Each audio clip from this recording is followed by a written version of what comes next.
Bienvenidos una vez más al Círculo Molinari. Hoy tenemos con nosotros a CJ Engel. CJ Engel vive en la California rural con su mujer y sus hijos, a los que educa desde casa. Dirige un pequeño negocio de fabricación. También presenta el podcast de la revista Chronicles, que dirige Paul Gottfried, y el podcast Contra Mundum.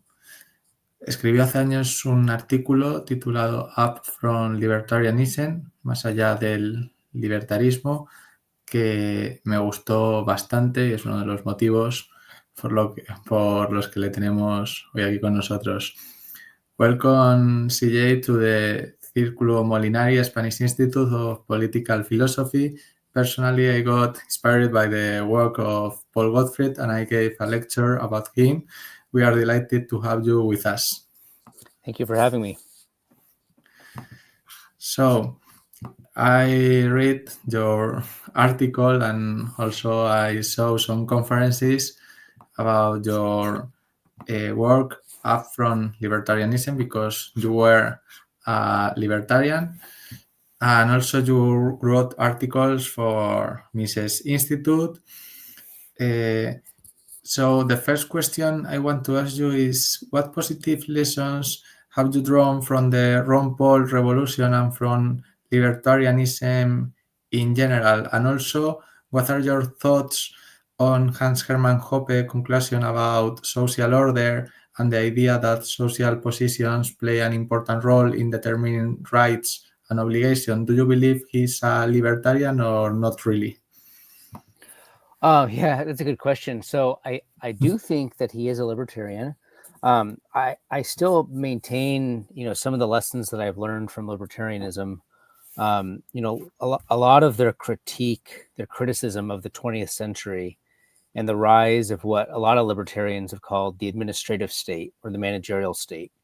That's a critique that you can find in libertarians like Mises himself, but also Rothbard and Hoppe and other scholars associated with the Mises Institute. I think that they've done a lot of good work on criticizing, the conservative and liberal paradigm, the American world order. They've done a lot of those things. So like on foreign policy, undermining, the natural society and natural aristocracy, the corruption of the money, the rise of the welfare warfare state. Libertarians have made a great critique of American hegemony in the Western world, and so I still have digested that very, very deeply. And so people like Hans Hoppe, I do consider a libertarian, and a lot of that is because of his methodology, the way that he approaches political problems. He really leans on Mises's framework of methodological individualism, and so I think Hans Hermann Hoppe really does approach the world in that way. I think he's got much more of a realistic approach to libertarianism compared to, some of the more left-wing type libertarians in America, but also in Europe. So I do think that he's a libertarian, but he's also someone who has made enough contributions broadly to help a lot of us actually leave libertarianism. So I do not consider myself one anymore. But I still remember my days as a libertarian. I'm still thankful for a lot of the things that I've learned. And I think that Hans Hoppe has made a lot of contributions. And I think that, some of his contributions, I think traditionalist conservatives, reactionaries, others who are critical of American style managerial democracy, I think that he provides lessons that we can learn from. So even if you're still libertarian or you're no longer libertarian, he's someone that's useful. There's some contributions that he makes that I'm less intrigued by, but just his classic tale of the long process from aristocracy to monarchy to democracy, I think is still a very important framework for interpreting where we are now and how we got here. Okay, thank you so much. But you wrote the article Up from Libertarianism, and you have described yourself as a political realist and wrote that specific threats must be dealt with via specific and contextually necessary solutions. Could you explain what led you to that position? Why do you think it's important for us today to read and understand Machiavelli? I haven't read a lot of Machiavelli, but I have read people that have been influenced by him. So people like James Burnham, for instance, would be someone who's done a lot of studies on him. And then also someone who followed James Burnham, an American theorist, Sam Francis. One of a couple of the lessons that I've gathered from them is that, and this is especially a problem with Americans, we tend to have a political theory that idolizes, or it's built on ideals. And the problem with building things on ideals is you have no mechanism of actually engaging in the real world. And once you begin to figure out that all political problems are situational and they need to be dealt with the tools that are available to us, you become much more of a realist, and you realize that the entire history of political reality is political agents having to act within the paradigm of what actually exists. And so I think this is one of my critiques of Hans Hoppe, is that so much of his, the way that he approaches politics is kind of idealistic. But I think that we can see this in an exaggerated way right now. Things are so bad in the Western world, and we're so far away from where we've been, that we recognize that we actually have, it's sort of a state of emergency, and we need to use the tools at our disposal in order to deal with the problems and correct ourselves and veer away from very dangerous paths.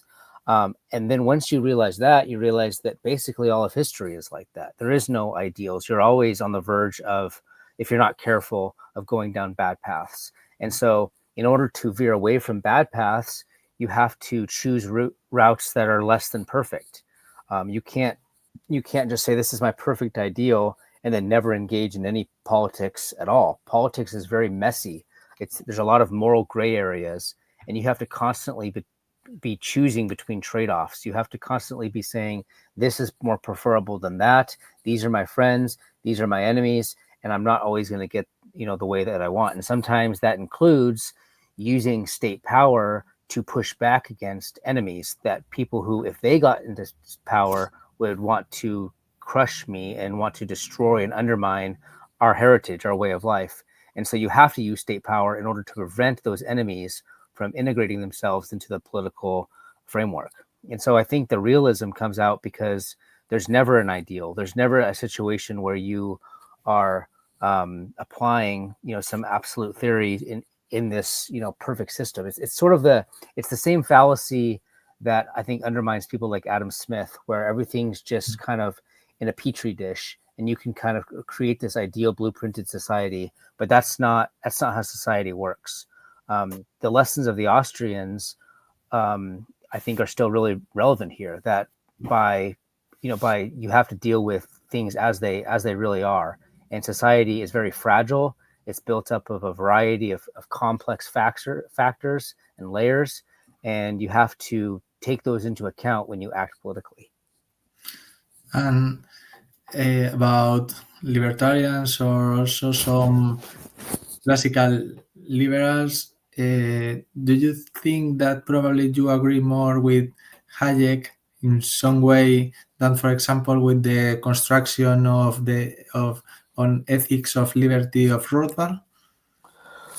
Yeah, that's a good question. I think Hayek is very utilitarian sometimes, whereas I'm not really interested. So like he would justify a free society along lines of material prosperity. And so he would justify freedom on the basis that it produces the most material advantageous society. So his style of utilitarian is very economically focused. So whereas I'm okay with like Machiavellianism and particularist politics and trade-offs and all of those things, I reject this idealistic deontological framework that Rothbard and Hoppe might emphasize. At the same time, economic prosperity is not the primary consideration for me. And so I actually, when I was a very strong libertarian, I would criticize Hayek a lot. I've kind of backed off on that because I do think he says some things that are useful. Like, for instance, I'm really interested in his arguments about what was happening in Chile in the 70s and 80s, when he basically suggested that the only way to combat the Marxist government was for General Pinochet to take total power and to basically crush the enemies. Well, that's not a very classically liberal solution, to use power to actually crush, because classical liberals would say that there should be open access to power and everything should be more democratic. And so the idea that you would use the state to eliminate any potential opposition within power is very much against classical liberalism. But Hayek understood that there are things that are more dangerous than Pinochet getting into power, and that would be a communist Marxist government in South America. And so that's a good example of the sort of trade-offs that I'm willing to make, and we don't live in an ideal world. So I do see in Hayek some things that are useful, but his emphasis on economic prosperity as the primary justification for liberty, I think is not something that I'm very interested in. I these days, I'm much more interested in heritage and culture and tradition. I'm much more interested in those things than I am in economics. In other words, I would rather suffer a little bit on the GDP. I would rather life be more expensive. I would rather not have as much access to technology if it meant that I could keep my American heritage. And so other traditionalists I know in England or in France or in Spain, people who think like that, they realize that they would rather have their old countries back. They would rather live within the ethos of the greatness of their own history than have more, goods and services at their disposal. I mean, it's not, we don't need more movies in America. We don't need more entertainment. What we need is our heritage and our culture and our way of life. And for me, that's the primacy. That's the thing that really drives my political outlook. Yes, I agree. For example, in Spain, and I think in Europe and also in the US, we have people who justify mass immigration because they say, "Oh, gross domestic product Yes. increases," and it's crazy because also it destroys the bonds that make a possible civilization, European civilization, American civilization. So it's totally crazy, and I think it's a mistake. And they don't have at least some libertarians, they don't have the tools to criticize this. I mean, sometimes they say, "Oh, if it's because everyone agrees, there is contracts, there is no problem with that." I think there is a problem. What do you think about it? Yeah. So the problem is, like, if we were coming out of the 19th century, and in the 19th century, especially in America, we still had, sort of something that was analogous to a private property society. I mean, especially in America. I mean, by then Europe had already kind of fallen away from that. But if you were to emphasize freedom of contract and freedom of association in that context, those are tools that would reinforce our own heritage. But what happened is the 20th century, and after the 20th century, that entire world was defeated by managerialism and the administrative state. And so now we have these massive bureaucratic, Paul Gottfried calls it like mass society, mass democracy, the administrative state. And that administrative state basically took over the Western world. It's everywhere now. It's in Europe, Western Europe, but a lot of it's driven by American power today. And in today's context, since we've undergone what James Burnham and Sam Francis call the managerial revolution, we've already done away with the old order, the old political order. It doesn't exist anymore. And so since there's been a revolution, if you want to lean on things like contract and freedom of association and the ability for me to choose any laborer around the world to come work for my business, you're not dealing with the private property society of the pre-19th century. You're dealing with a post-managerial society. And in that situation, immigration is actually a form of warfare. It's a form of invasion. Migrants are weapons. And so you can't apply an outdated analysis like freedom of contract or whatever in a world that's already been revolutionized by the bureaucratic state in the Western world, because that's exactly what they're doing. They're shipping Africans into Spain. They're shipping Arabs into England. They're shipping South Americans up into the United States. And anytime someone opposes that or tries to object, and by the way, a lot of this is government sponsored, but anytime someone objects, they just say, look, freedom of contract is the freedom of the individual. The individual rights precede and transcend the state. And so these libertarian arguments are actually being utilized to bolster the power of the administrative state. And so I think applying absolutist libertarian principles after the managerial revolution is extremely dangerous and suicidal. Okay. Changing the topic, one thing that also you said in your article is that rights and duties are socially situated and acquire significance from within the particular customs, needs, character, and traditions of specific settings.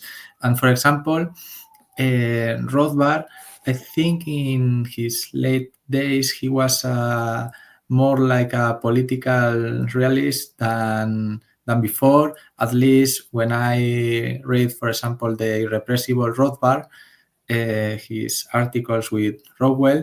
For example, he supported laws against drugs in small communities, and he said that it was better because bigger political structures shouldn't intervene in smaller ones. And also he supported right-wing populism. So what do you, how would you describe your opinion on this? And also, I want to add for the question, I have one friend who is from this place. He's the president of the Círculo Molinari, and he argued that positive liberty and negative liberty were construction of the modern state, and we shouldn't defend any of this. Yeah, so the realist view, the traditionalist view of rights, I think is represented well by people, Englishmen like Edmund Burke. And they described a situationalist view of rights, where rights don't come from the individual outside of the context of a given social order. So I think this is really inherent to several types of libertarians. Like a good example of this would be someone like Ayn Rand, even Rothbard in some ways, not as much Hans Hoppe because he has his argumentation ethics, but I think the situationalist view of rights is that they stem from political orders, the actual political infrastructure that they themselves as a people and their customs, they are the things, this corporate, right? It's not very individualistic. This corporate thing is the genesis of rights. It is the beginning of rights. And so if you want to learn about what your rights are, you have to look back into your own history. And when you think of it like that, English rights are quite different than the rights that a Frenchman might conceive of. And in general, the rights that Europeans have brought forth onto the world scene come from their own experiences and their own needs as peoples, as nations.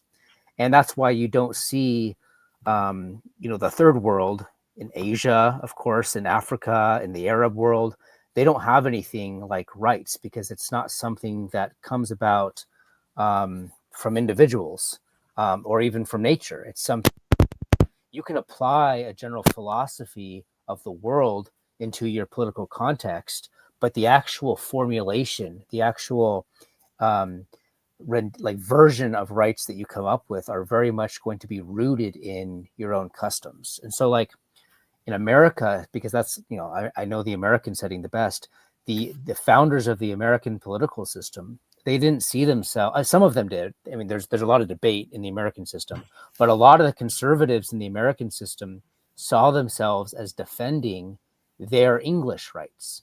They weren't defending some universal, vague, abstract rights, but they were defending rights that were specific to who they are and, you know, what their ancestors passed on to them. So that's why the American political system is very much built on English common law and English style rights. And, you know, things like, you know, the freedom of association or the freedom of speech or the right to own guns, all these things came out experience, the British context. And I think the connection was lost. Oh, can you hear me? Yes, I think that it was lost from us. Well, so my point is that, yes. you know, what a situationalist view of rights is instead of it being something that we, you know, bring down to ourselves from on high, that any individual around the world can conceive of and apply to their situation, I like to think of it as coming up from the soil of a people, that they discover rights over time organically. They're not just sitting there, you know, writing down, you know, deducing what the proper rights are, like, you know, like without any social context. I really like to think of rights in the English sense, where it's something that was passed on and discovered over time. I mean, it takes hundreds of years to develop rights, and you need people engaging in the real world. I think that a lot of the American style rights, as they existed in the 18th century, were really the result of, you know, 600 years of English legal development, and that's where our rights come from. And the Germans have a different experience. The French have a different experience. Spaniards have a different experience. And so all of their rights are slightly different, but their rights make sense because they come from a certain ethos, a certain heritage. Yes.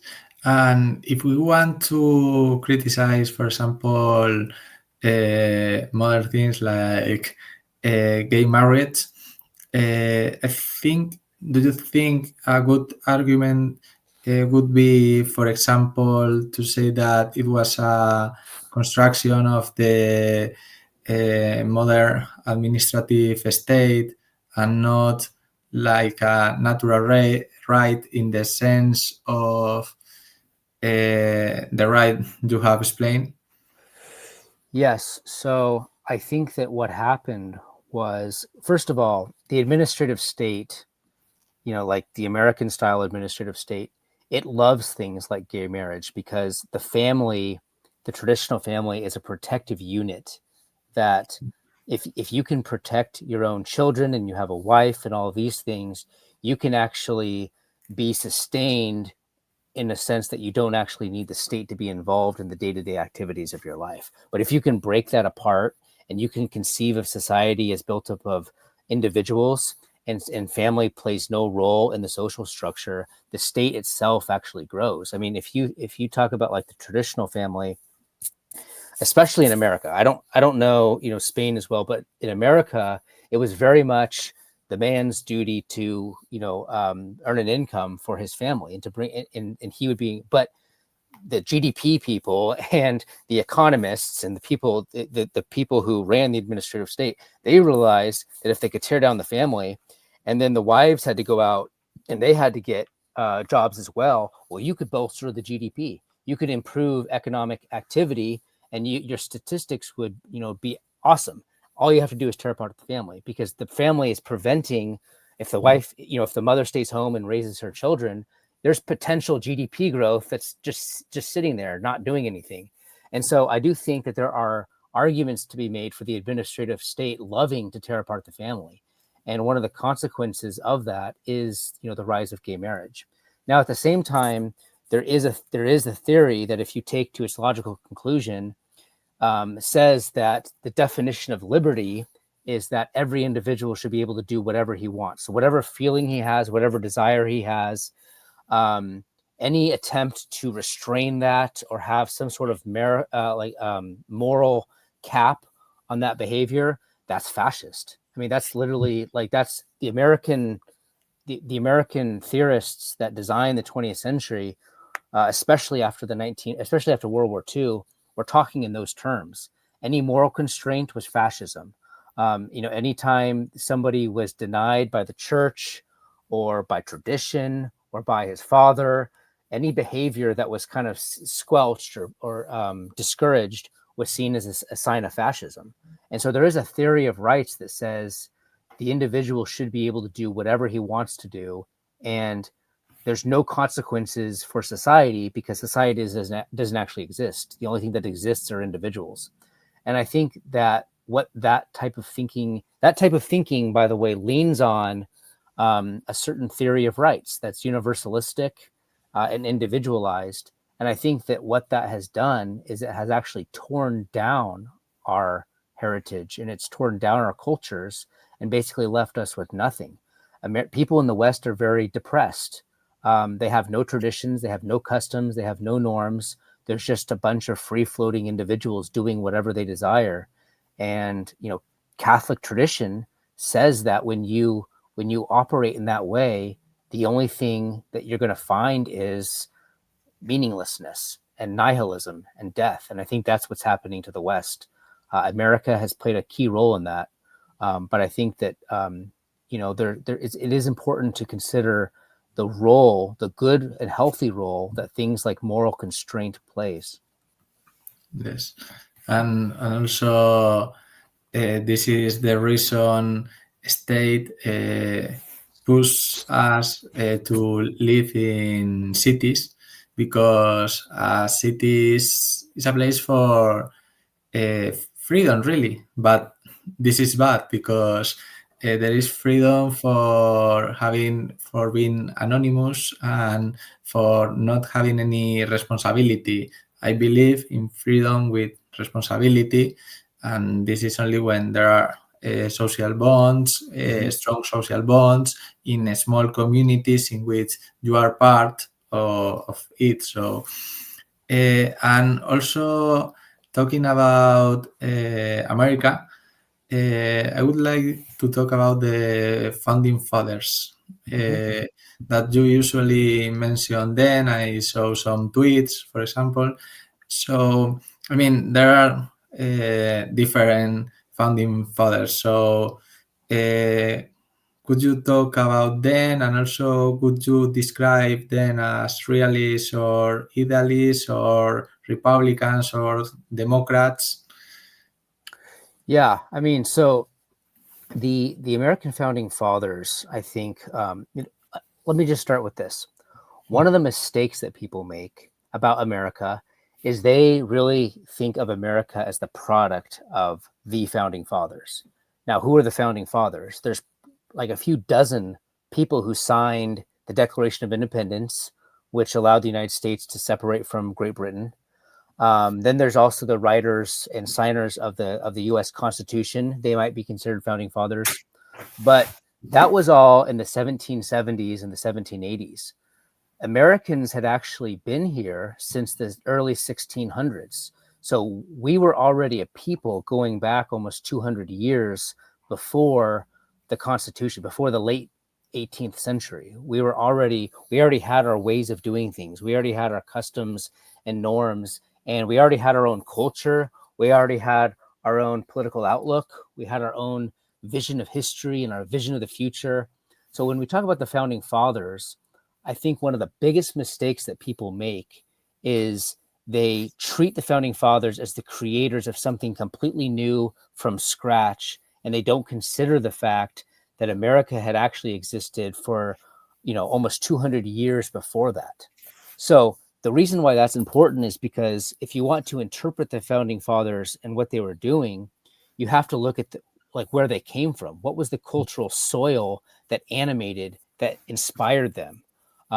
Then it becomes much more interesting, because then you can't just say, America, was founded, like all of the thinking and all of the political institutions of America being founded in the 1780s, for instance, is just not accurate at all. But what happens if you look at America before that, you realize that it was actually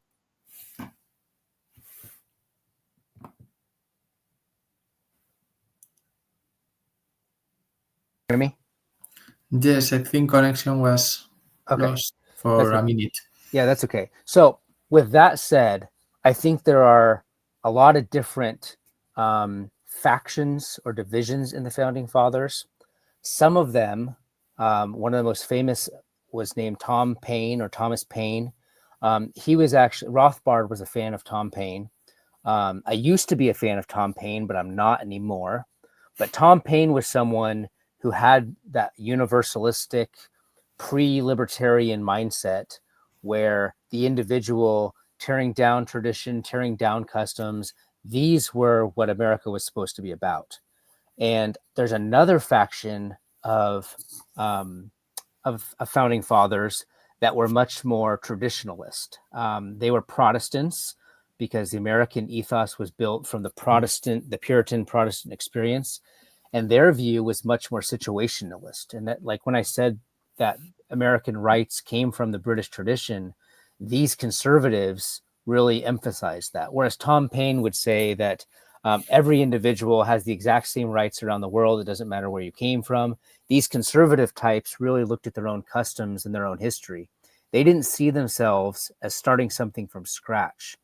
They thought of themselves as continuing the British tradition in a situation where the King of England and the Parliament of England had basically abandoned English custom. And so they saw themselves as preventing a revolution and stopping it by emphasizing their own Protestant backdrop. And so I think that when you talk about the Founding Fathers, it was actually a lot of it was a compromise. All of these different states that are, smaller units came to the same table and made this compromise pact where they would agree to work together, but they were from completely different cultures. Some in the New World were like high church Anglicans. In Maryland, they were Catholics. In New England, up at the north, they were, very Puritan. On the frontier, which means on the far western side, there were a lot more like Baptists and Congregationalists and others like that. So America really was a big pot in which a lot of different factions were kind of mixed in. And it was basically a microcosm of a lot of different European cultures. And so when you talk about the Founding Fathers, it's really important to recognize the fact that they were each of them there at the table were representing different interests.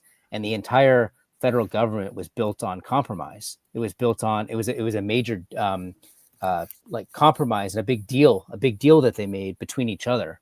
And so there's no one founding father. There's no one version of America. It was basically the conglomeration of different interest groups and different visions and different interpretations about the meaning of history and the meaning of the future.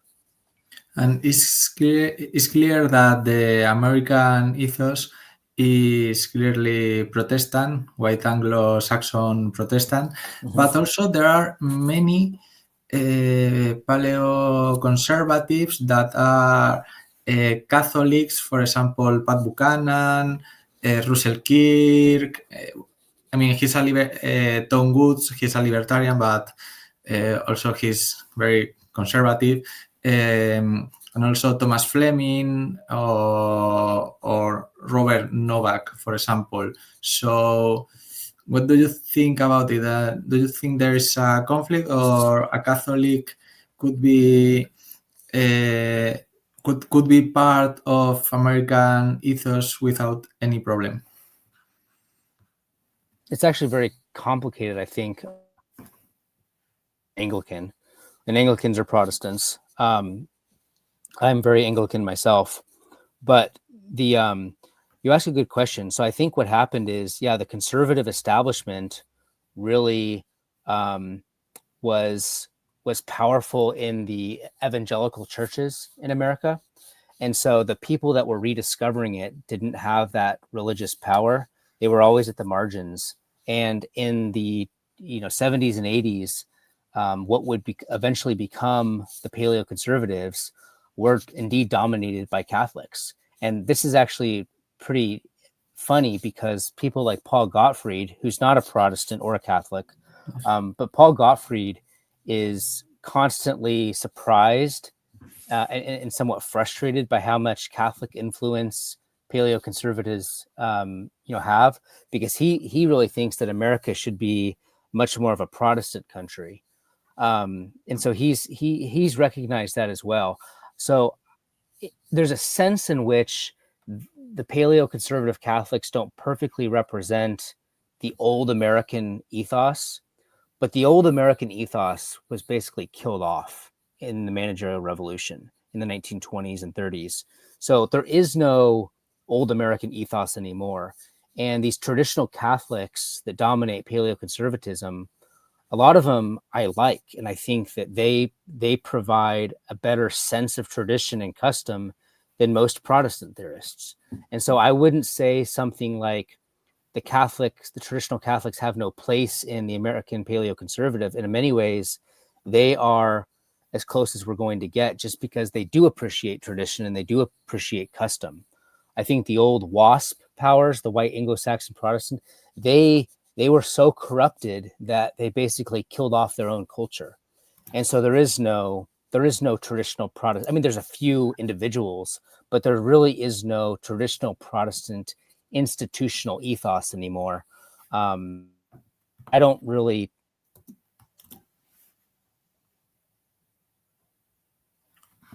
the movement, because I appreciate a lot of their voices and a lot of their work, and I think that they're great, and I learn from them, and I really like them. Yes, and also talking about the actual America and also Europe, that I think that we have very similar problems. That, I mean, Europeans, whites, we are being replaced by third world immigrants. Christianity is not relevant anymore. And also the conservatives, mainstream conservatives, are conserving gay rights, abortion, and so on. So also you say sometimes in Twitter, and I think I agree, that defending the positions of the most moderate founding fathers is often labeled as far right. So in this situation, what should be done? That's the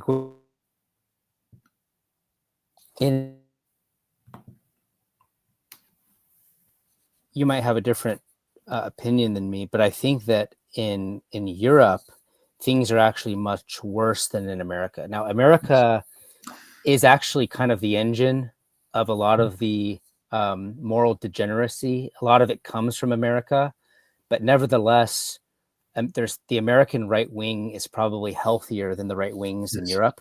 I agree. Although, like Spain's actually not as bad as like Germany or England even.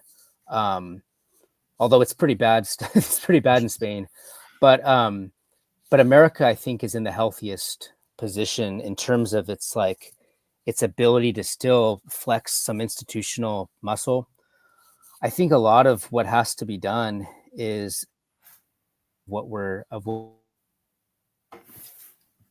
Yes, the connection was lost after saying that what should be done. So repeat this.